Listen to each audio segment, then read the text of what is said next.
എന്താടോ വാച്ച് കേടായോ? ഞാൻ വിചാരിച്ചു മാഷ് ലേറ്റ് ആയെന്ന്. അല്ല, വാച്ച് ഫാസ്റ്റ് ആയതാ. വലിയ ഭരണമൊന്നും വേണ്ട, ഇതങ്ങോട്ട് കൊണ്ടുപോയി.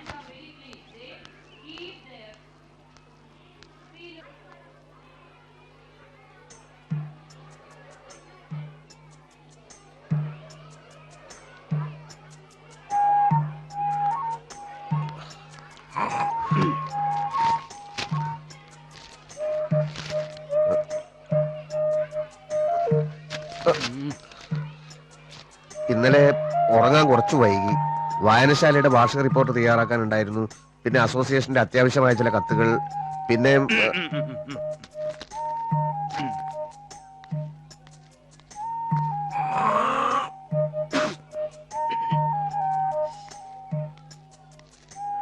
വായനശാലയ്ക്ക് വളമിടാൻ പോയോ, അസോസിയേഷന് വെള്ളമൊഴിക്കാൻ പോയോ, ഇതൊന്നും എനിക്ക് അറിയേണ്ട കാര്യമില്ല. ഇവിടെ ജോലിക്ക് വരുമ്പോ കൃത്യസമയത്ത് വരണം. അതിന് പറ്റാത്തവര് ലീവ് എടുത്ത് വീട്ടിൽ പോയിരിക്കുക. അല്ല മാഷേ, ഇന്നൊരു ദിവസം കുറച്ച് ലേറ്റ് ആയി എന്നല്ലാതെ. ഇന്നും എന്നൊരു തിരുത്തു വേണം. മേലിൽ ആവർത്തിക്കില്ല എന്ന് ഉറപ്പ് തന്നാൽ ഒപ്പിടാം. ഉറപ്പ് വാഗൊണ്ട് വെറുതെ തന്നാ മതിയോ, അല്ല പേപ്പറിൽ എഴുതി തരണോ? ഇത് ബാലകൃഷ്ണൻ, ഇവിടത്തെ ഒരു മാഷ. കൃത്യനിഷ്ഠ കണ്ടപ്പോ തന്നെ മനസ്സിലായി കാണുമല്ലോ. ആ പാനീട് തന്നെ. ആ, മ്യൂസിക് ടീച്ചറുടെ പോസ്റ്റിലേക്ക് വന്നിട്ടുള്ളതാ നിർമ്മല. ഇത് കുട്ടിയുടെ അമ്മാവനാ, വാര്യര് മാഷ്, പരമേശ്വര വാര്യര്. ഇതിപ്പോ എങ്ങനെ ഓടിപ്പിടിച്ച് വരേണ്ട കാര്യമൊന്നും ഉണ്ടായിരുന്നില്ലല്ലോ. 15-ാം തീയതിക്ക് മുമ്പ് മതിയെന്നല്ലേ? മതി. പക്ഷേ ഇനി അവസാന നിമിഷത്തിൽ വല്ല തെരുമറിയും നടന്നാലോ എന്ന് ഭയന്നിട്ടാ. അതല്ലേ കാലം. 5 കൊല്ലായി അക്കാഡമിയിൽ നിന്ന് പാസ്സായിട്ട്. പ്രൈവറ്റ് സ്കൂളുകാരിൽ ലക്ഷങ്ങളാ ചോദിക്കണത്. അത് കൊടുക്കാനുള്ള മനസ്സുമില്ല, അതിനുള്ള പ്രാണിയില്ല. ആരുടെയോ പുണ്യം കൊണ്ട് ഞാൻ പഠിപ്പിച്ച ഒരു കുട്ടിയുടെ അമ്മാവനാണ് ഇപ്പോഴത്തെ വിദ്യാഭ്യാസ മന്ത്രി.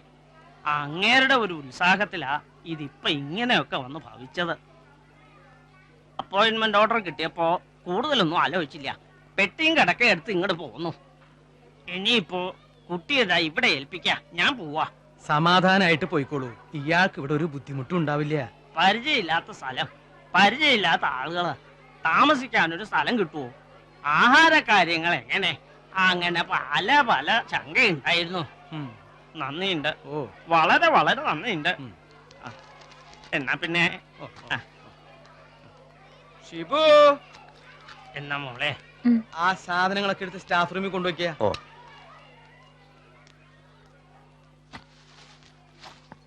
ആ, കൂടെ പൊക്കോളൂ.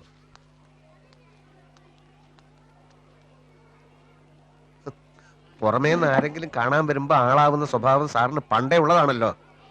ആളായതല്ലടോ, ഇത് വളരെ ഡിസിപ്ലിനോട് കൂടി നടക്കുന്ന ഒരു സ്ഥാപനമാണെന്ന് ആ കുട്ടി തെറ്റിദ്ധരിച്ചോട്ടെ എന്ന് കരുതി ഞാൻ കളിച്ചിരുന്ന നാടകല്ലടോ. അത് ശരി. ഞാൻ വല്ലപ്പോഴും താമസിക്കാറുണ്ടെങ്കിലും കൃത്യമായ സ്കൂളിൽ വരാറുണ്ട്. സാറിപ്പോ വന്നിട്ട് എത്ര ദിവസമായി? എന്താ സാറിപ്പോ വന്നിട്ട് എത്ര ദിവസമായെന്ന് ഉത്തരം പറഞ്ഞിട്ട് മുറിക്കാ മതി. എടോ, വീട്ടിലെ കാരണവർക്ക് അടുപ്പിലുമാവാം. ഹെഡ് മാഷ് എന്ന് പേരേ ഉള്ളൂ. ഇവിടുത്തെ കാര്യങ്ങൾ നടക്കണമെങ്കിൽ എല്ലാത്തിനും ഞാൻ തന്നെ പോകണം. എനിക്കാണെങ്കിൽ ഇങ്ങനത്തെ ഒരു ജോലി കൊണ്ട് കുടുംബം പോറ്റേണ്ട കാര്യമൊന്നുമില്ല. വിദ്യാഭ്യാസം ഉണ്ട്, പിന്നെ വീട്ടിൽ വെറുതെ ഇരിക്കണ്ടല്ലോ. മാത്രമല്ല ഒരു കലാലയല്ലേ, കുറച്ചു കുട്ടികളുടെ കണ്ണ് തെളിയിച്ചാൽ തെളിയട്ടെ.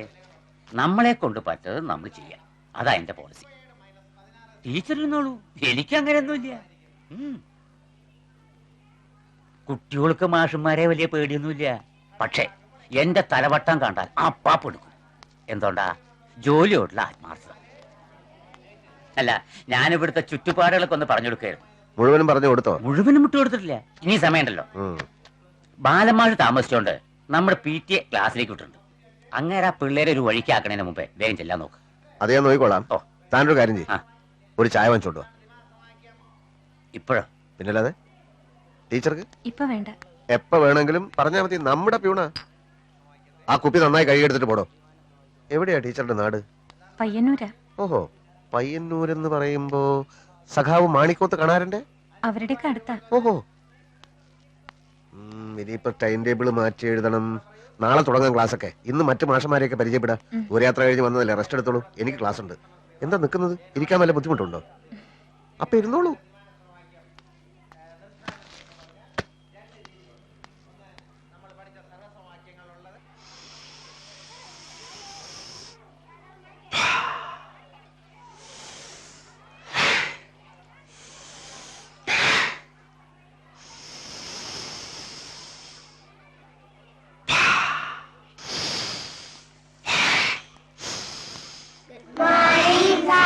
Good morning.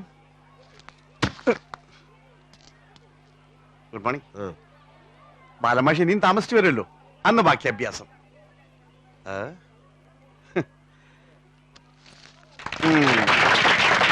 സൈലൻസ്.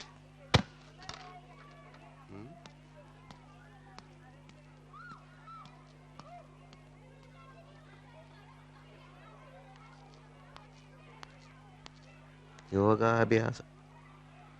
അക്ഷരം പോലും അറിഞ്ഞൂടാ അവനെ പഠിപ്പിക്കാൻ നടക്കുന്നത്.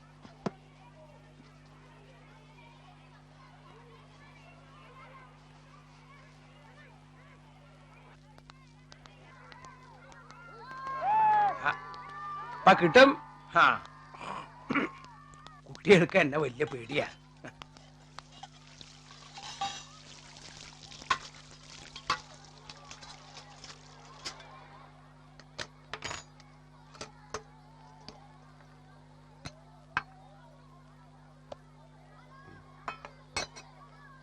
എന്തായാലും ഇത് ശരിയായില്ല. എന്താ മാഷേ, ചോറ് വെന്തില്ലേ? അതല്ലെന്നേ, അവിവാഹിതയായ ഒരു യുവതിയെ ഹെഡ് മാസ്റ്റർ വീട്ടിൽ താമസിപ്പിക്കാൻ തീരുമാനിച്ച ഒട്ടും ശരിയായില്ലെന്ന് ഞാൻ പറഞ്ഞു വന്നത്. ഈ നാട്ടിൻപുറത്ത് വേറെ എവിടെ താമസിക്കാനാ? സന്മനസ്സുള്ളതുകൊണ്ട് ആ കൈമൾ സാറിന് അങ്ങനെ തോന്നിയത്. സാഹചര്യങ്ങളാ മനുഷ്യനെ വഴിതെറ്റിക്കുന്നത്. ഈ മനസ്സ് എപ്പോഴാ പതറാന്ന് പറയാൻ പറ്റില്ലല്ലോ. അത് ശരിയാ. പതറിയ മനസ്സുള്ളവർക്ക് ഇങ്ങനെ വൃത്തിയായിട്ട് രീതി ചിന്തിക്കാൻ പറ്റും. ചുമ്മാ ഇരിക്കും മാഷേ. ഇതൊന്നും കണ്ടാ ഞാൻ പതറില്ല. യോഗ ശീലിച്ചവർക്ക് ഒന്നിനോടും അമിതമായ ആസക്തി ഉണ്ടാവില്ല. അത് ഇയാൾ ആഹാരം കഴിക്കുന്ന രീതി കണ്ടാൽ തന്നെ അറിയാലോ. കഴിക്കും. ആരോഗ്യമുള്ളവൻ ആഹാരം കഴിക്കും. തന്നെ പോലെ കുട്ടികളോട് ചലാപള വർത്താനം പറഞ്ഞിട്ടില്ല, നല്ലവണ്ണം അധ്വാനിച്ചിട്ടില്ല.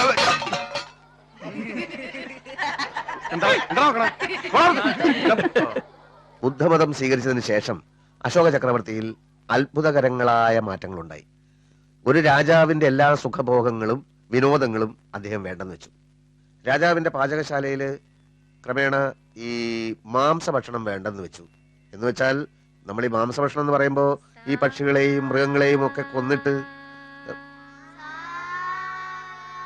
ഇവിടെ ഇവിടെ ഇവിടെ ഈ പക്ഷികളെയും മൃഗങ്ങളെയും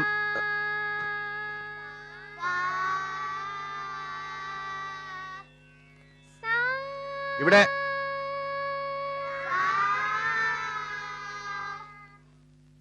ഇപ്പൊ നിങ്ങൾക്കറിയാം നമ്മുടെ നാട്ടില് ധാരാളം മൃഗാശുപത്രികളൊക്കെ ഉണ്ട്. പക്ഷെ അന്ന് അങ്ങനെയൊന്നും ഉണ്ടായിരുന്നില്ല. അഹിംസാവാദിയായ രാജാവ് ഇവിടെ ഇവിടെ ഇവിടെ ഇവിടെ അഹിംസാവാദിയായ രാജാവ് ഇവിടെ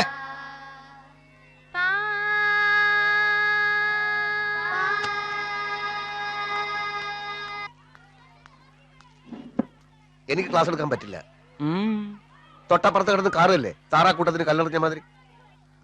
സയൻസും കണക്കും മാത്രം മതിയോ? കുട്ടികൾക്ക് ഇത്തിരി സംഗീതമൊക്കെ വേണ്ടേ? പിന്നെ സംഗീതം പഠിച്ചിട്ട് പിള്ളേർ മുഴുവൻ ചെമ്പേ വൈദ്യനാഥ ഭാഗത്തിലാകാൻ പോകല്ലേ.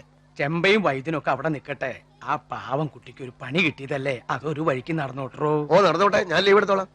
എന്ന് പറഞ്ഞാൽ എങ്ങനെയാ? എന്ന് പറയാതിരുന്നാൽ എങ്ങനെയാ? ഇങ്ങനെ ഒരു ബഹളത്തിൽ എന്നെ കൊണ്ട് പഠിപ്പിക്കാൻ പറ്റില്ല. തൽക്കാലം ഒരു കാര്യം ചെയ്യാം. ഇന്ന് പാട്ടു വേണ്ട, കുട്ടികൾക്ക് എന്തെങ്കിലും കഥ പറഞ്ഞു കൊടുക്കുക. ഇങ്ങനൊരു കുറിപ്പ് കൊടുത്തയക്കാം. എന്നിട്ട് വൈകുന്നേരം നമുക്കൊന്നിരിക്കാം. താൻ സമാധാനായിട്ട് ചെല്ലേ. ഷിബു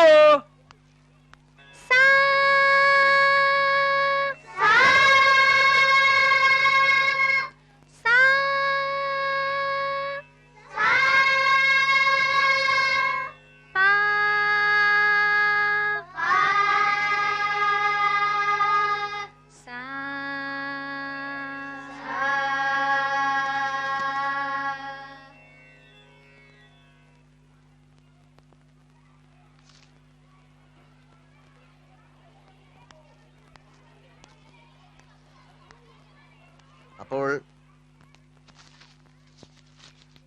ബുദ്ധമതം സ്വീകരിച്ചതിന് ശേഷം അശോക ചക്രവർത്തിയിലുണ്ടായ മാറ്റങ്ങളെ പറ്റിയാണ് നമ്മളിവിടെ സംസാരിച്ചുകൊണ്ടിരുന്നത്. അതിൽ പ്രധാനപ്പെട്ട കാര്യങ്ങൾ എന്തൊക്കെയാണ് അദ്ദേഹം ചെയ്തത്? ആദ്യമായിട്ട് രാജാവിന്റെ സുഖഭോഗങ്ങളും വിനോദങ്ങളും ഒക്കെ വേണ്ടെന്ന് വെച്ചു. അദ്ദേഹം അഹിംസാവാദിയായി.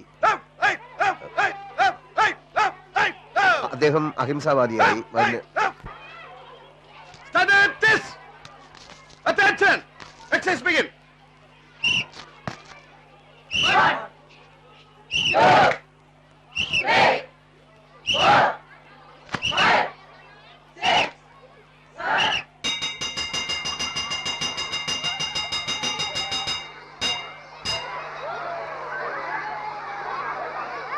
എങ്കിൽ പിന്നെ നിർമ്മല ടീച്ചർ ഒരു കാര്യം ചെയ്യട്ടെ, ശബ്ദം പുറത്തു വരാതെ സംഗീതം പഠിപ്പിക്കട്ടെ. അപ്പൊ പിന്നെ മറ്റാർക്ക് ശല്യാവില്ലല്ലോ. ശബ്ദം പുറത്തു വരാതെ സംഗീതം പഠിപ്പിക്കേ, അതൊരു പുതിയ അറിവാണല്ലോടോ. അതെ, ആംഗ്യ ഭാഷയിൽ. എന്താ അങ്ങനെ പഠിപ്പിച്ചോ ടീച്ചർ? ഈ പുളിച്ച തമാശ കേൾക്കാനല്ല ഉള്ള നേരം കളഞ്ഞ് എല്ലാരും ഇവിടെ കൂടിയിരിക്കുന്നത്. പിള്ളേര് വിഷമം പിടിച്ച ഒരു കണക്ക് ചെയ്യുന്നു എന്നിരിക്കട്ടെ, പാട്ട് കേട്ടാൽ ശ്രദ്ധ തിരിയും. അങ്ങനെ ഒരു അവസ്ഥയ്ക്ക് പരിഹാരം ഉണ്ടായേ പറ്റൂ. നിർമ്മല ടീച്ചറെ ഇവിടെ അപ്പോയിന്റ് ചെയ്ത് പാട്ട് പഠിപ്പിക്കാനാണെങ്കിൽ അവർ പാട്ട് പഠിപ്പിക്കുക തന്നെ ചെയ്യും. ഇയാളെ ആരാ ഇവിടെ വിളിച്ചത്? രമ്യമായ ഒരു പരിഹാരം ഉണ്ടാക്കാൻ ആർക്കെങ്കിലും വല്ല നിർദ്ദേശം ഉണ്ടെങ്കിൽ അത് പറ. ഈ സ്കൂളിന് ധാരാളം കോമ്പൗണ്ട് ഉണ്ട്, മരങ്ങളുണ്ട്. കുട്ടികളെ തണലത്ത് എവിടെയെങ്കിലും ഇരുത്തി പാട്ട് പഠിപ്പിക്കാലോ. അത് ശരി, നിങ്ങളൊക്കെ ആദ്യന്മാര്, നമുക്ക് രണ്ടുപേർക്കും ഭ്രഷ്ട്. ഓ, എന്നാ പിന്നെ ഡ്രില്ലെടുക്കുന്നത് ക്ലാസ് മുറിയിലാക്കാം എന്നാണ് ഞാൻ പറഞ്ഞത്. സംഗീതത്തോട് സ്നേഹമില്ലാത്തവർ ഇതിനപ്പുറം പറയും. ഇയാളൊന്ന് വെറുതെ ഇരിക്കടോ. ബാലന്മാഷ് മുന്നോട്ട് വെച്ച നിർദ്ദേശത്തെ പറ്റി ടീച്ചർ എന്തു പറയണു? മറ്റുള്ളവരെ ശല്യപ്പെടുത്തുന്നതായി പോയല്ലോ എന്റെ വിഷയം എന്ന് ആലോചിക്കുമ്പോ എനിക്ക് വിഷമമുണ്ട്. ഇതിലിപ്പോ അങ്ങനെ വിഷമിക്കാനൊന്നുമില്ലല്ലോ. മുറ്റത്താവുമ്പോ നല്ല കാറ്റ് കിട്ടും. മറ്റ് ക്ലാസ്സുകളിലെ ഒച്ചയും ബഹളവും ടീച്ചറുടെ ക്ലാസ്സിനെ ബാധിക്കുകയില്ല. കൈമൾ സാർ പറയണ പോലെ ചെയ്യാം. Very good. അപ്പൊ പ്രശ്നം തീർന്നല്ലോ, നമുക്ക് പിരിയാം. സംഗീതത്തോടുള്ള നിങ്ങളുടെ ഈ സമീപനം എന്നെ ലജ്ജിപ്പിക്കുന്നു. ഒന്ന് പിരിഞ്ഞു പോ എന്റെ മാഷേ, സമയം കുറെ ആയില്ലേ. എന്താ ചെയ്യ?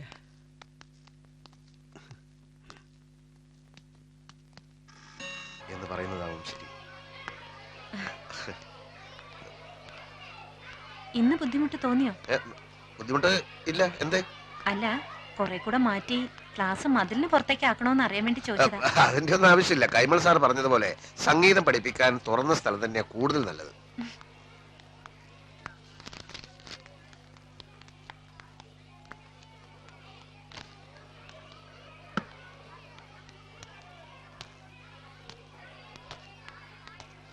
ഇതില് വിവിധ ഭാരതി കിട്ടില്ലേ? ഏതില്? ഈ റേഡിയോയില്. അതിനിത് റേഡിയോ ആണെന്ന് ആര് പറഞ്ഞു? ഇത് ശ്രുതിപ്പെട്ടിയാ. ഒരു സംശയം ചോദിച്ചതിന് അത്ര ചിരിക്കാൻ. നമുക്കിപ്പോ ക്ലാസ് ഇല്ലേ? ഉണ്ട്. എങ്കിൽ പിന്നെ മണ്ടത്തരം വിളമ്പാതെ അങ്ങോട്ട് പോയിക്കൂടെ? അതെനിക്കറിയാം, പ്രത്യേകിച്ചാരും പഠിപ്പിക്കണ്ട. ഗ്രൗണ്ടിൽ കുട്ടികളെല്ലാം സെറ്റായിട്ട് ഞാൻ ചെന്നാ മതിയല്ലോ. അപ്പൊ ക്ലാസ് കഴിഞ്ഞിട്ട് വേണം.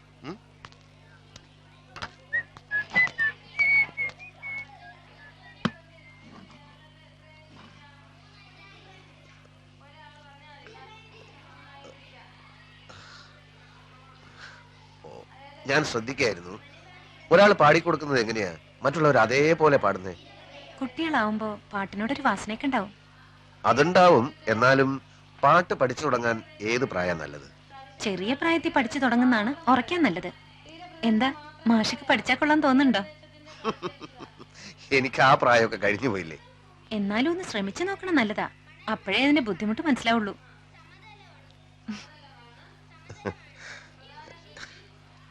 ടീച്ചറെ ഹെഡ്മാഷ് വിളിക്കണം.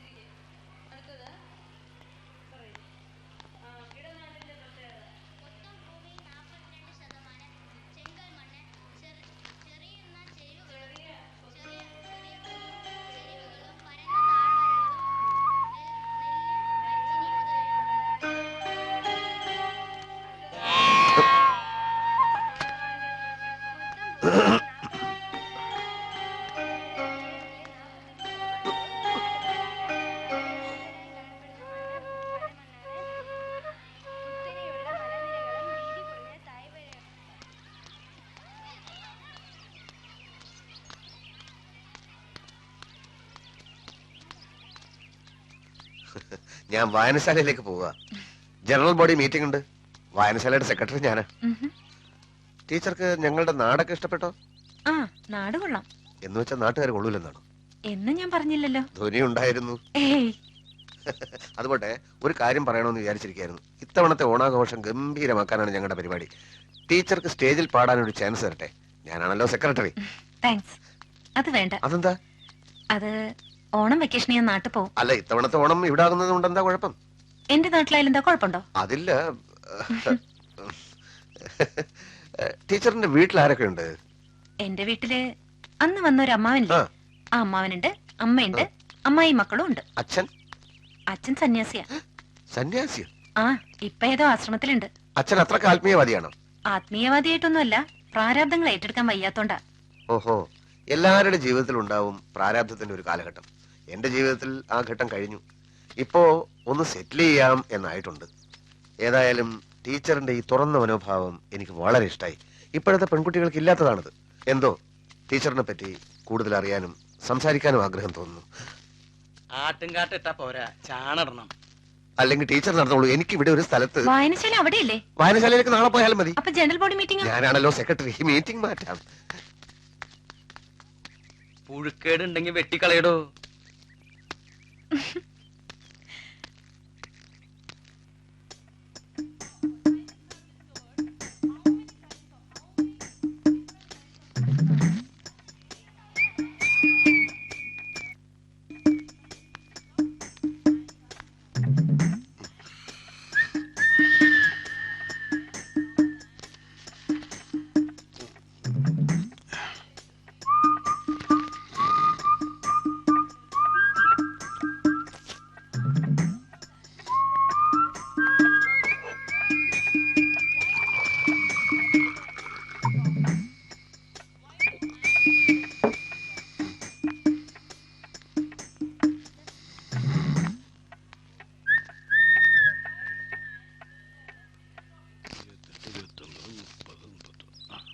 എണ്ണി നോക്കിക്കോളൂ.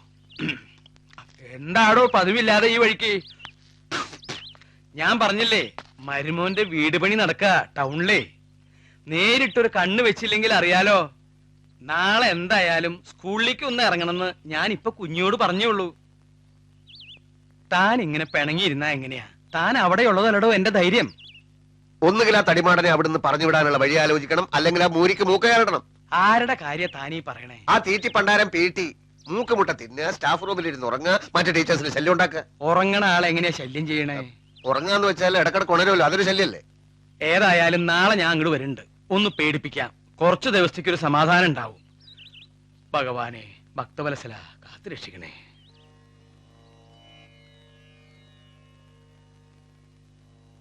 ഈശ്വര.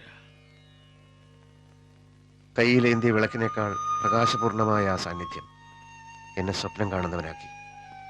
എപ്പോഴുമുള്ള സാമീപ്യത്തിനായി എന്റെ മനസ്സ് തുടിച്ചു. കണ്ട അമ്മയും മോളും അല്ലാന്ന് ആരെങ്കിലും പറയൂ?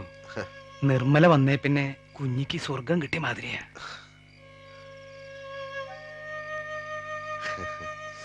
അല്ല, ആരാത്? ഇങ്ങനെ ഒരാളുണ്ടോ? ഒന്നിനും സമയം തികയുന്നില്ല. സ്കൂളിലെ കാര്യങ്ങൾ നോക്കേണ്ട ആൾ പുരപ്പണിക്കും കൃഷിപ്പണിക്കും നടന്നാൽ അവിടുത്തെ കാര്യങ്ങൾ നോക്കാനും ആള് വേണ്ടേ? ബാലൻ അവിടെ ഇല്ലായിരുന്നെങ്കിൽ പണ്ടേ ഇങ്ങനെ സർക്കാർ പറഞ്ഞു വിടുമായിരുന്നു ഇവിടെ എപ്പോഴും പറയാറുണ്ട്. പിന്നെ ടീച്ചർക്ക് സ്കൂളിൽ വല്ല ബുദ്ധിമുട്ടും ആരെ കൊണ്ടെങ്കിലും ഉണ്ടെങ്കിൽ ഇവിടെ പറഞ്ഞാൽ മതി കേട്ടോ. ആ കുട്ടിക്ക് യാതൊരു ബുദ്ധിമുട്ടും ഇല്ല. കുട്ടിയുടെ പാട്ട് കേട്ടാ തനിക്കല്ലേ ബുദ്ധിമുട്ട്? പാട്ട് കേട്ടാ ബുദ്ധിമുട്ടോ? ആ, എന്താ ബാല ഇങ്ങനെയൊക്കെ പറയാൻ തോന്നണേ? ഈ മോള് സന്ധ്യക്ക് നാമം ചൊല്ലണത് കേട്ടാ വെറുതെ കണ്ണടച്ചിരുന്നാ മതി. സാക്ഷാൽ അമ്പാടിക്കണ്ണൻ മുമ്പിൽ വന്ന് നിക്കണ മാതിരി തോന്നും. സംഗീതം ജീവിതത്തിന് ആവശ്യമുള്ള സാധനം അല്ലാന്ന് വിശ്വസിക്കുന്നവരോട് അതിന്റെ മഹത്വം പറഞ്ഞിട്ട് എന്താ കാര്യം എന്റെ കുഞ്ഞി? അങ്ങനെയല്ല സാർ, സത്യത്തിൽ ഇപ്പോ പശ്ചാത്തലത്തിൽ സംഗീതം ഇല്ലാതെ ക്ലാസ് എടുക്കാൻ പറ്റില്ല എന്നുള്ള അവസ്ഥയിലായിട്ടുണ്ട്. എന്നാ ഒരു കാര്യം ചെയ്യാം, നാളെ തൊട്ട് കുറച്ച് പക്കമേളക്കാരും കൂടി ഏർപ്പാട് ചെയ്യാം. എന്താ?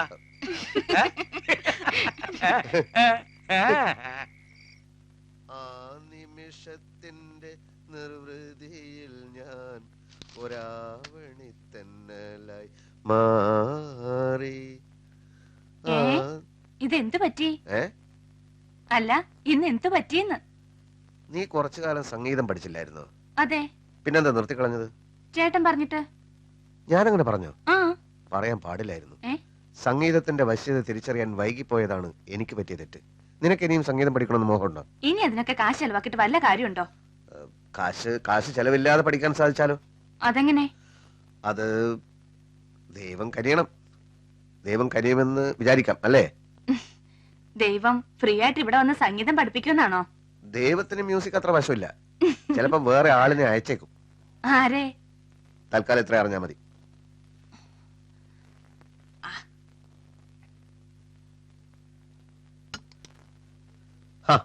കഴിഞ്ഞില്ലേ ഇതുവരെ? ഹൈ, ഇന്നത്തെ നേരത്തെ ആണല്ലോ.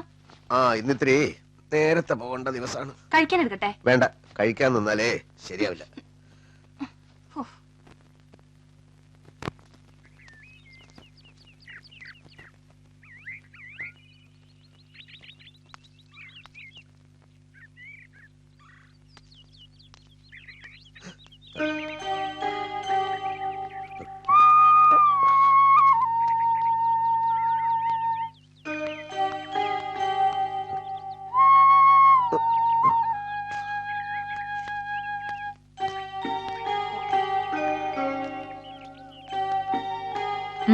എന്തു പറ്റി? ചെരുപ്പിന്റെ വാറ് പൊട്ടിയോ? പൊട്ടാറായി, പക്ഷെ പൊട്ടിയില്ല. ഈ വഴി കൂടാണ് ഇന്ന് സ്കൂളിൽ പോന്നെ? ഈ വഴിക്കും പോകാം. വീട്ടിൽ നിന്ന് മൊത്തം 3 വഴികളാവും സ്കൂളിലേക്ക്. ഒരു വഴി ബോറടിക്കുമ്പോ അടുത്ത വഴി കൂടെ പോകും. പക്ഷെ എനിക്ക് ഏറ്റവും ഇഷ്ടം ഈ വഴിയാ. ടീച്ചറിന് ഈ സമയത്ത് ഞാൻ പ്രതീക്ഷിച്ചില്ല. ബുദ്ധിമുട്ടായോ? എന്ത്? ഞാൻ വന്നത് ഏകാന്തത ഇഷ്ടപ്പെടുന്നവർക്ക് അന്യരുടെ സാന്നിധ്യം ബുദ്ധിമുട്ടാവൂല്ലോ. എനിക്ക് ഏകാന്തത തീരെ ഇഷ്ടല്ല. എനിക്ക് പേടിയാ. ക്ലാസ് മുറിയിൽ നിന്ന് എന്നെ ഓടിച്ച പോലെ ഈ വഴി കൂടലിന്റെ യാത്രയും. ടീച്ചർ ഇപ്പോഴും അത് മനസ്സിൽ വെച്ചോണ്ടിരിക്കുകയാണ്. സത്യം പറഞ്ഞാൽ സംഗീതം എന്റെ ജീവനാണ്. സംഗീതമാണല്ലോ ജീവന്റെ താളം. പാട്ടുപാടി മഴ പെയ്ച്ചതിനെ പറ്റിയൊക്കെ എനിക്കറിയാം. പക്ഷെ ടീച്ചർ, നമ്മൾ ഈ കുട്ടികളെ സ്വരങ്ങൾ പഠിപ്പിക്കേണ്ട കാര്യമുണ്ടോ? മുഴുവൻ പഠിപ്പിക്കുന്നതിന് മുമ്പ് കുട്ടികൾ സ്കൂൾ വിട്ടു പോകും. ലളിത സംഗീതമല്ലേ ഒന്നുകൂടെ നല്ലത്? സ്വരങ്ങളാണല്ലോ സംഗീതത്തിന്റെ അടിസ്ഥാനം. അതെ, അതെനിക്കറിയാം. എങ്ങനെ അറിയാം? സംഗീതം പഠിച്ചിട്ടുണ്ടോ? പല പല തിരക്കുകൾക്കിടയിലും പഠിക്കാൻ കഴിഞ്ഞില്ല. ഈ ടീച്ചേഴ്സ് അസോസിയേഷൻ, ജനകീയ ആസൂത്രണം, സഹകരണ ബാങ്ക്, വായനശാല, മുനിസിപ്പാലിറ്റി കോർപ്പറേഷൻ, അങ്ങനെ 100 കൂട്ടം പ്രശ്നങ്ങളാ. എന്നാൽ സംഗീതം ഞാൻ പഠിക്കും. തോന്നുന്നില്ല. അതെന്താ? സംഗീതം വഴങ്ങുന്നവരെ എനിക്ക് കണ്ടാലറിയാം.